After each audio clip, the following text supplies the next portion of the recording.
India, one of the oldest civilizations in the world.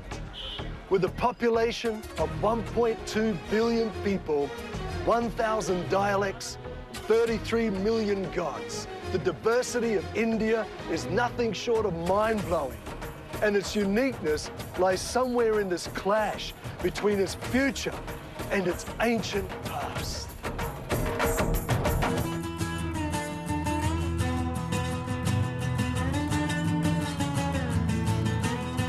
I'm Grant Windle. Recently, I travelled to Africa to document the tragedies and the triumphs of their children. Now I've come to India to do the same. I'm here to give you a glimpse into what it's like to be born a child into this nation, at just how the odds are stacked against them, but also the hope and the joy of making a difference.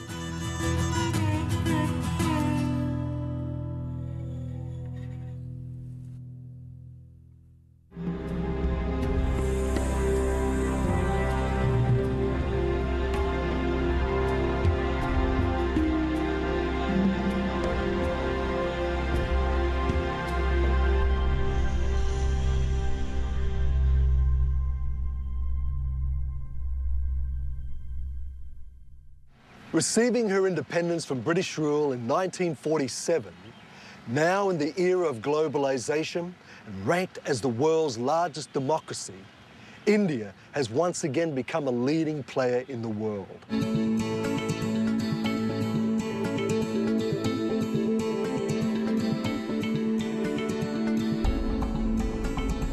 There's no doubt there's a burgeoning optimism here.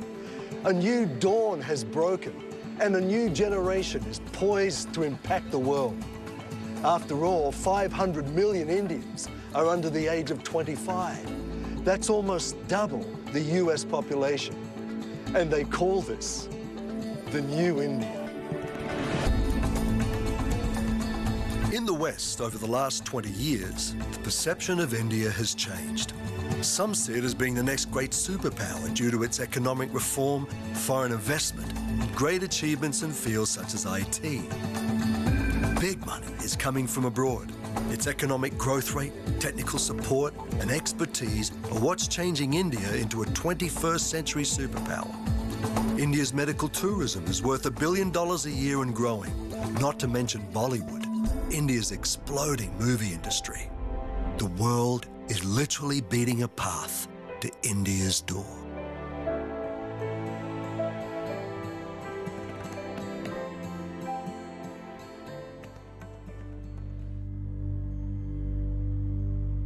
But in India, the past is always present. The old and the new are yoked together like two oxen, yet moving in opposite directions. The one is now choking the other. And this divergence could take lifetimes to solve.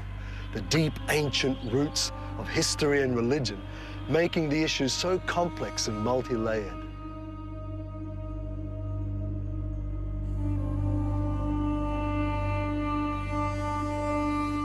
And what has emerged is an abyss, an enormous contradiction, a discrepancy, a division, a crack in the land where souls do plunder. Until India overcomes the overwhelming obstacles it now faces, those that suffer the most are those who have no say, no choice, the silent victims. And they are the children of India.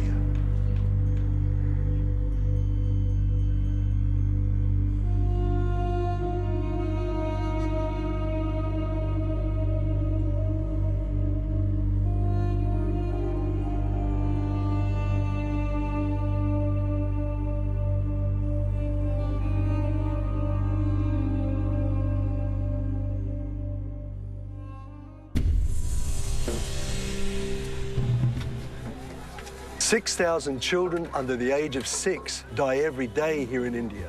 That's over 2 million a year. 46% of its children are malnourished, and the malnutrition rate is worse than that of sub-Saharan Africa. There are also estimates of up to 40 million children in forced child labor. Look at it this way. India has 3 times the American population in 1/3 of the space. Add to that intense poverty, famine, natural disasters, diseases, AIDS and malaria, and you have a recipe for tragedy, and most significantly, for unwanted children.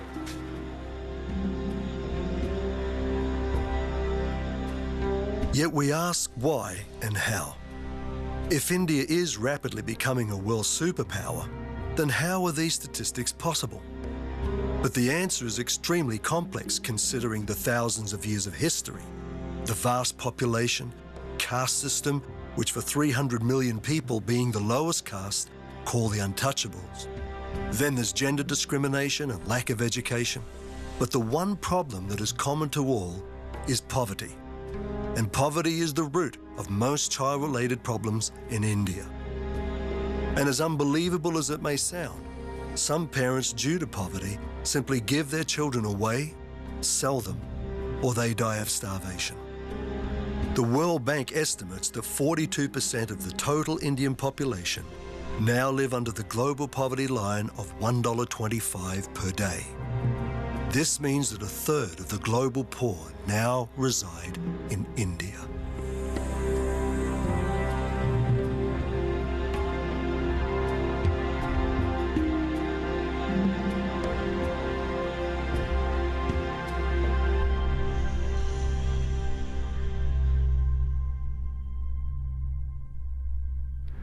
To make any sense out of this striking contradiction, there's one reality that must be understood. You see, India is like two countries, 25% city and 75% rural. That's 300 million population, 800 million population. The richest, the poorest, the educated and the uneducated, the new India and the old India. And while the new India brews within the big cities, the rural areas have seen little change. They remain unaffected by the newfound wealth of the cities. And when it comes to the children, who will want the unwanted? Well, I found someone who wants the unwanted. My travels took me to the northern capital of India, New Delhi, where I met Dr. R. Abraham and his family. Abraham is a prominent pastor in India whose work with children brings a ray of hope into an otherwise darkened landscape.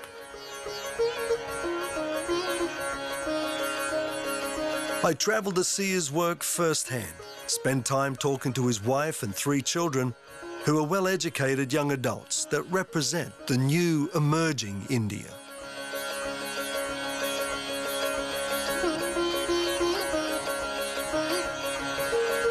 So Abraham, let's start at the beginning. Where did this all begin? You were born where? Well, I was born in South India in an Orthodox church background. What sort of family? Like, I'm the only son among 5 sisters. Really? And my father was an alcoholic. So you were the spoilt boy? Yeah, completely spoiled. And it actually turned out and showed up when I was 12 years old. How so? Well, because as I said, you know, when you're born as a son itself, you're spoiled in India. Yeah. Among 5 sisters means you're completely destroyed. So... Funny, witty. Yeah, great sense of humor. And very, very hard-working. He's bossy though, isn't he? Huh? He's bossy. Seems a fun guy to me. He's got a very witty side, hasn't he? He's got like a cheeky side. And I think, I'd like to believe that we've inherited a part of it. Oh, you have? The cheeky, sarcastic side, definitely. I was always the topper in my class. So I always got good marks, good places. I graduated with a bachelor's degree in chemistry. So you're on track as a career professional? What You know, changed? like, I could have been a rich man because everything was said, my future was so bright. And everything was going well. And one day when I was praying, the Lord very clearly spoke to me that He wants me to go and preach the gospel to the people of my country. And 30 years later, I'm sitting with you today. We got more than 2,500 churches in 23 states of India. That's what I thought was my call. Until a few years ago, I was in one of the remote places where I saw the mothers selling their children, little boys, for 50 cents. And I said, why? Because They were being sold because there was no food in the house. People were dying. Starvation, death was so prevalent in that place. And these children were sold to the carpet factories where they were working for 16 hours a day. From 6 o'clock in the morning to 10 o'clock at night, no place to go. They slept there, they worked there, broke my heart. And I felt the Lord was saying, oh, He's going to look after them. I said, God, I will do it.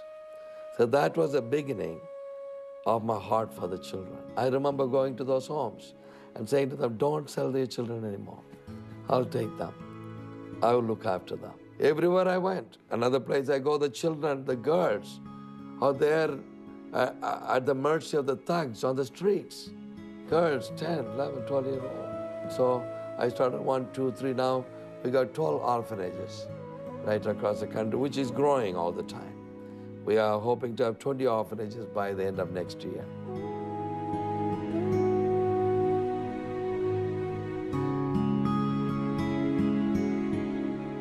So Abraham, we're standing outside of one of 12 children's homes that you run all over the nation. Just tell us where we are right now. Yeah, actually we are in a place called slums. Now this one is a boys' home. Yeah. And how many boys you have We here? have got 16 boys. And some of them are orphans, and some of them are having tragic stories of one of the parents getting killed, commit suicide, and they were left on the streets with nobody to help. My mother had hepatitis and she died when I was 2 years old. My father died of cancer when I was 8 years old. My father was very sick and soon after he died. After that, my mother ran away with another man. She never came back for me. I haven't seen my mother since I was young and don't know what happened to her. My father was a drunkard and married another woman and kicked me out of the house when I was so young. I used to have only one pair of clothes which I wore for a whole year. My father died and there was no one to look after me. So that's the kind of background that the children come from. And how long do they stay here? They will stay here till they're 18 years old. So this is their home? That's why we call it home. This is their home until they can stand on their own, learn some trade or school so they can find a job. So who runs the homes? Every home has got a family, a house parent, who will live in the same building 24 hours, looking after them. These are the children who were totally rejected, and there was nobody to love them, and they were lonely. There was no hope for them, and this is the place where they found love and home. My father poured kerosene over my mother and burnt her to death. Now he is in jail for many years, and that is why I am here.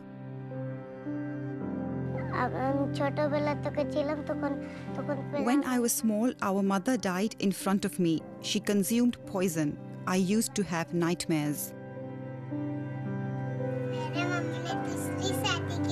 My father murdered a woman and he's in jail. My mother married another man and she left me.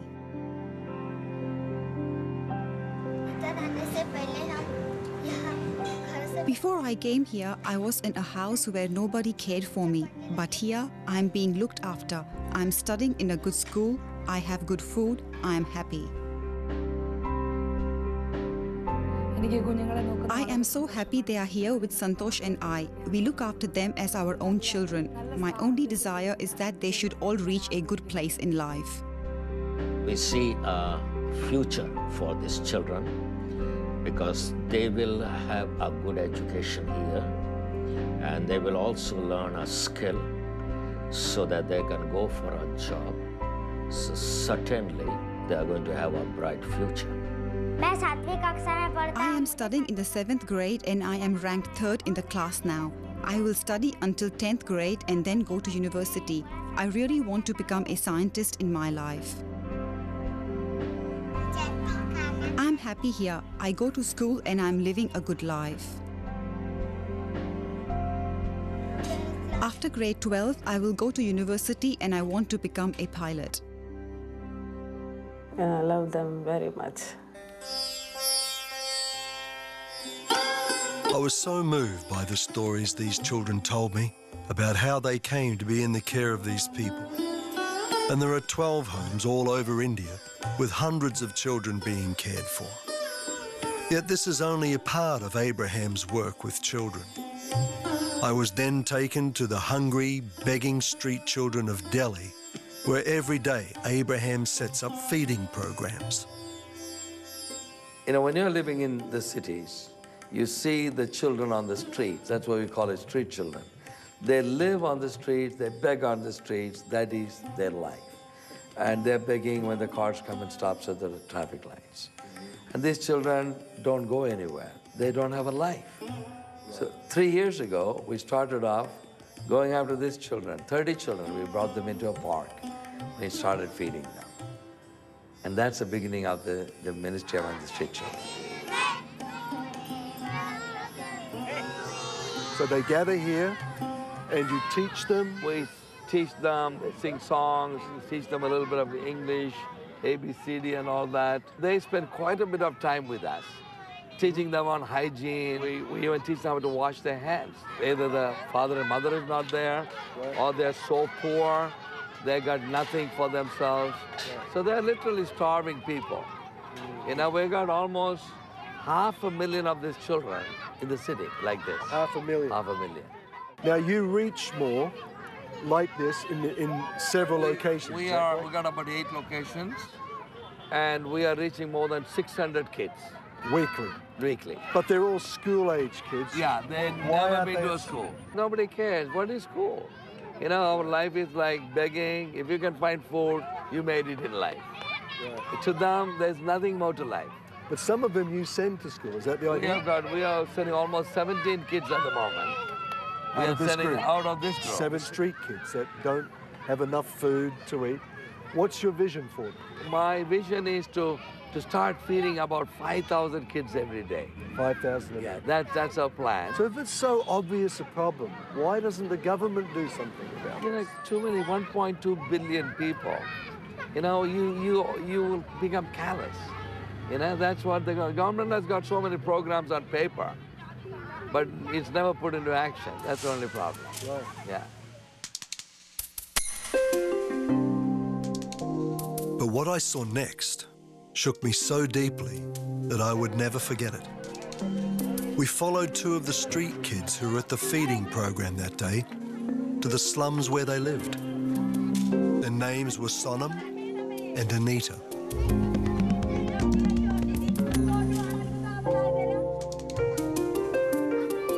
So this is where Sonam lives with 5 of her siblings who she looks after. She's 10 years of age. She looks after these kids during the day right here. She's going to show us her house. So we're going in. Okay. This is it. So Sonam, this is it. This is your house. This would be no more than a meter by 2 meters. But I can barely, if I go like this, I'm now touching both sides of the wall. And if I stretch this way, like that, I'm now touching the other end of the wall. But there's a TV here. You have a TV, eh? Everybody has a TV. 6 people can't fit here. So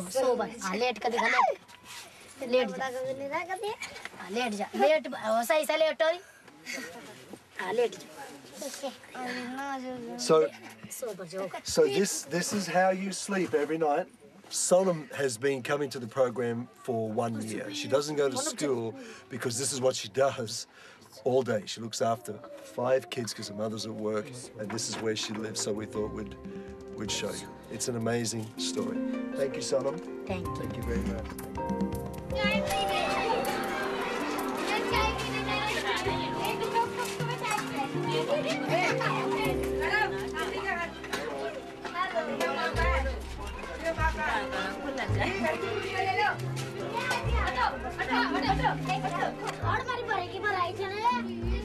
Now we're following Anita to her house who lives here with you? यहाँ कौन कौन रहता है? यहाँ पे मेरी mummy और मेरे दोनों बहन भाई और मैं. My mother, my brother and sister. What do you do all day here? जब मम्मी ऑफिस काम पे जाती है तुम क्या करती हो? मैं तो स्कूल चले जाती हूँ. She going to school and make food. And she's been coming to the feeding program for 3 years. Is that right? For 3 years? Yeah. And when she first started coming, she wasn't going to school. That's the aim, that's the goal, is to send all of these children to school. Otherwise, they never get educated. What a difference it's going to make in her future, in the life of a child. Thank you very much. Thank you. The next day, I visited another feeding program. This time, I was shocked even more. The slum where these children lived was actually built on a rubbish dump. And 2 of the children took me to see where they lived. So what's your name? Bubbly. Bubbly. It's a nice name. Bubbly is one of the children here. She's 10 years old. She doesn't go to school. And she's going to show me her house. What's your name? Ajad. Ajad. That's a good name. That's a smart coat you have there. Look at this coat. Wow. Ajad lives here in this slum. Again, we're at a feeding program in this location where we come once a week, feed these kids, educate them, teach them things, sing songs. And they don't go to school, they have no money, it's just poverty-stricken.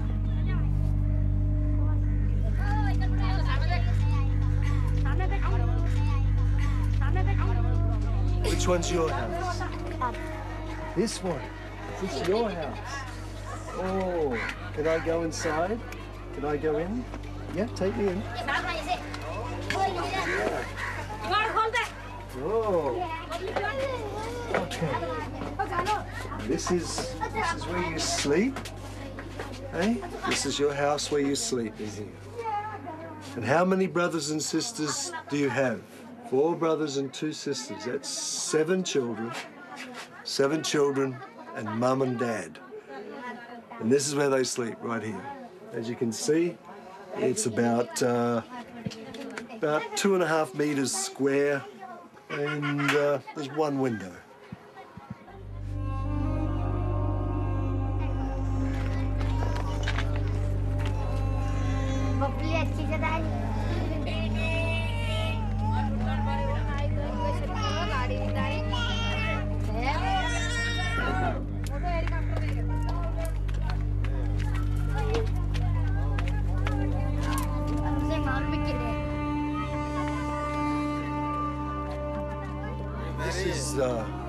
This is like a tent structure.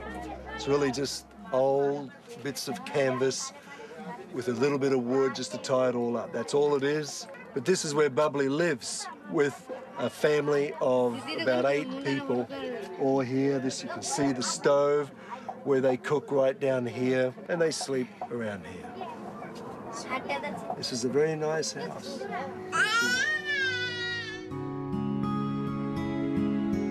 Leaving the slums that day, after holding their tiny, dirty little hands, I tried to examine the mixed emotions I felt.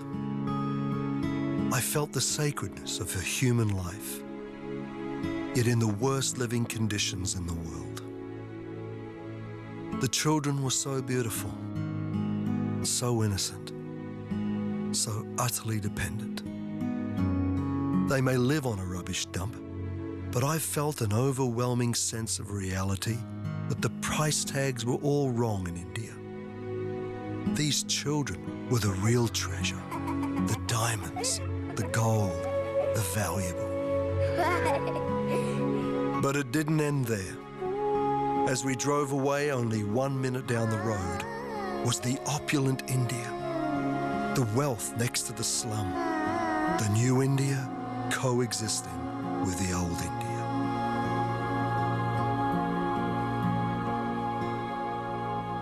So tell me about the new India, right? There's the perception in the West that we hear about the new India, the wealthy new India, the call centres, Bollywood. tell me what's the new India? Well, New India means the booming economy. Right. That's what the world is talking about, New India. Okay. And it covers almost 250 million people.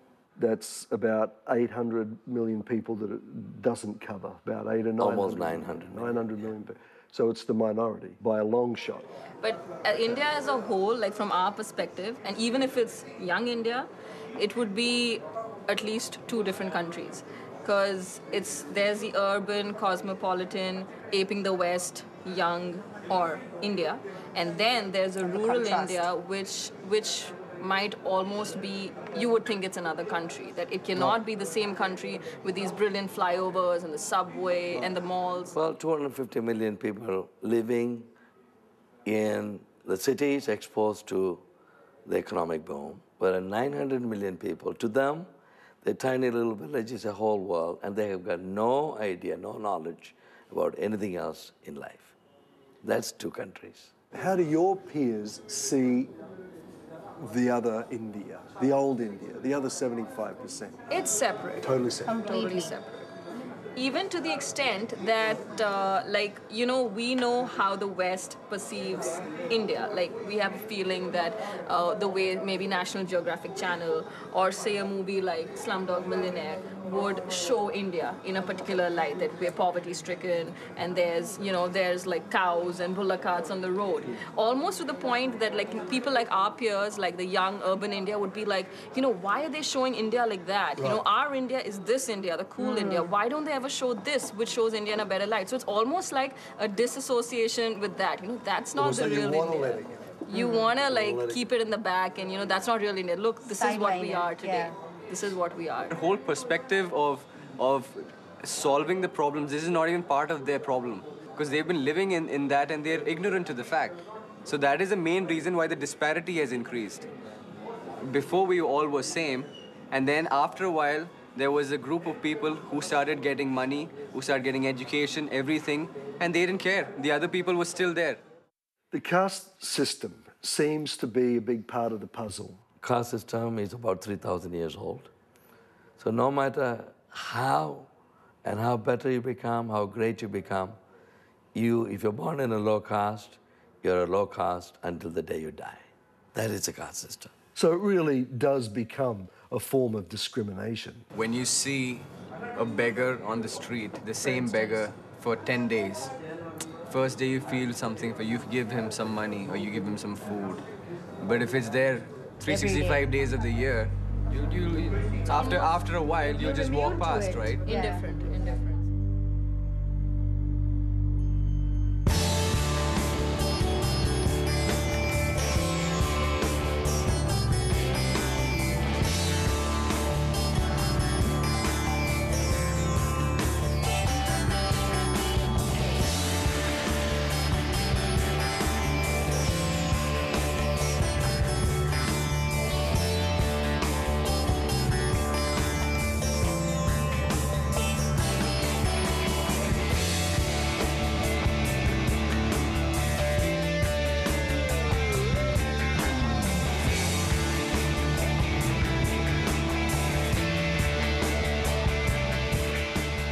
There was one more area of Abraham's work that I wanted to see: schools. I found out that he not only helps to send impoverished children to school, he actually builds them. He has a vision to empower the next generation with education. And what I saw impressed me beyond measure.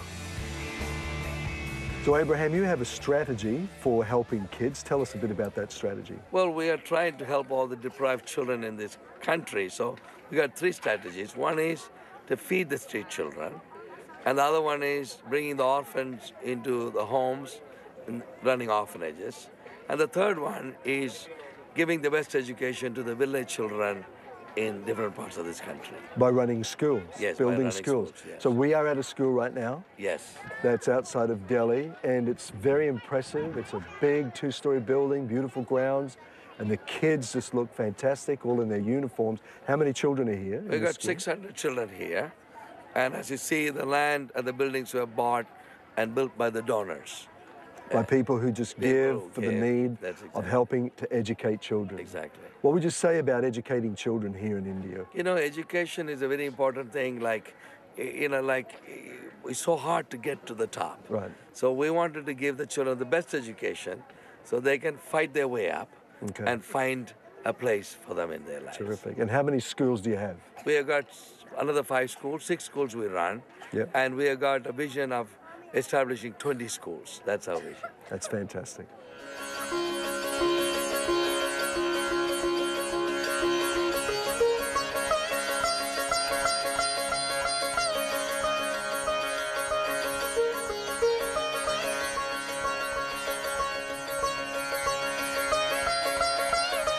Such a hard worker.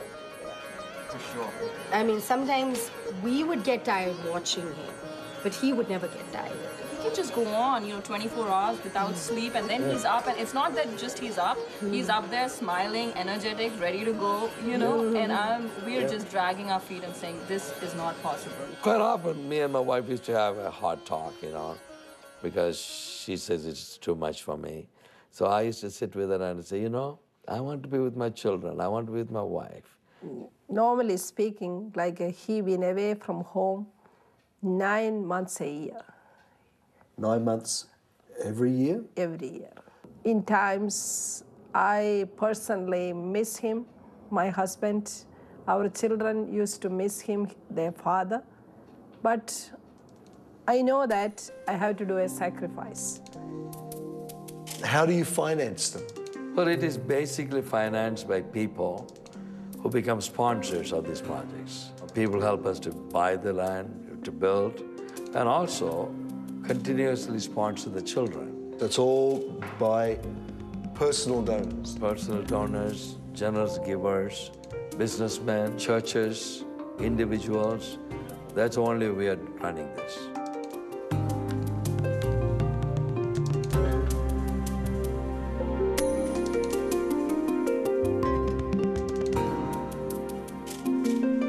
There is hope for the children. And I am telling you, I will pursue it till the last day of my life and do my best with a total faith in my heart, believing that we could make a difference. Is it worth it? It is worth it. Why? Because when we look it as a whole, and me and Abraham and our 4 children together, what we are doing, it's worth it. To do it is priceless. If I don't do it, those things won't be there.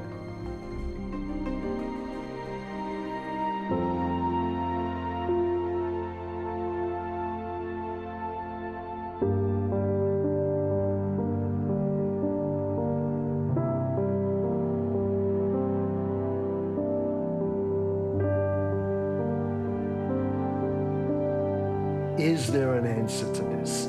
Can it ever change? Will it ever be any different? Because the reason I'm asking you that is because from my position, being an outsider coming in, it's overwhelming. And you really do get the thought, and I'm just being honest, how will this ever change? How can it ever be any different? In the midst of the caste system, in the midst of the ignorance of the needs of the children, in the midst of all these things, we can make inroads.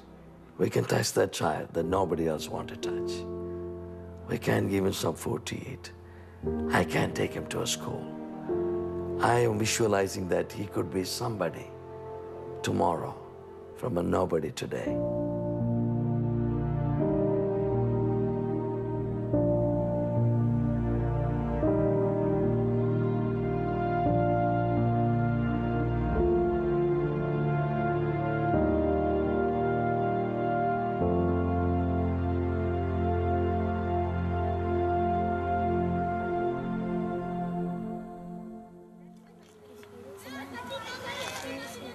This is Shivani. She's an orphan.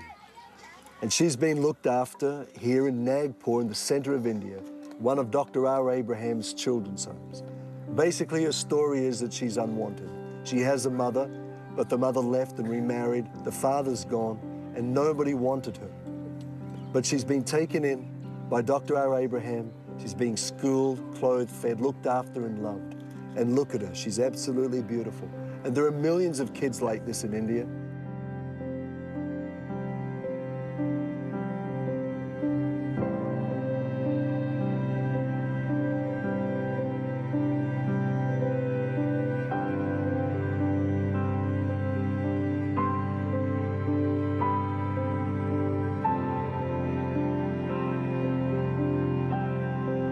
You know, a long time ago, Jesus Christ took a child just like Shivani, and when he had put this child in the midst of a crowd, he said these words, "Except you become like this, you cannot enter the kingdom of God." In a day when the status of children meant so little, Jesus gave them dignity and supreme worth. But history reminds us that even individuals can bring change against all the odds. Dr. R. Abraham believes that if you can change the life of one child just like this, that eventually justice will prevail. But until then, will you have a heart for India and give these kids a better life?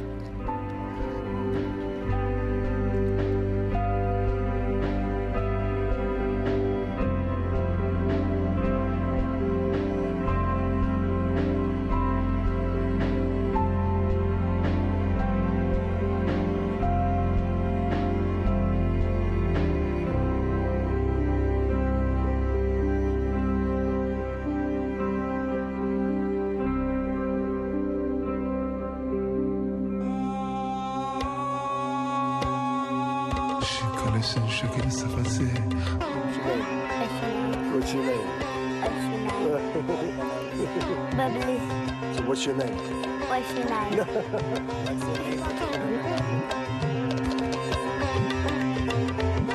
33 million gods. Ay, ay, ay, ay.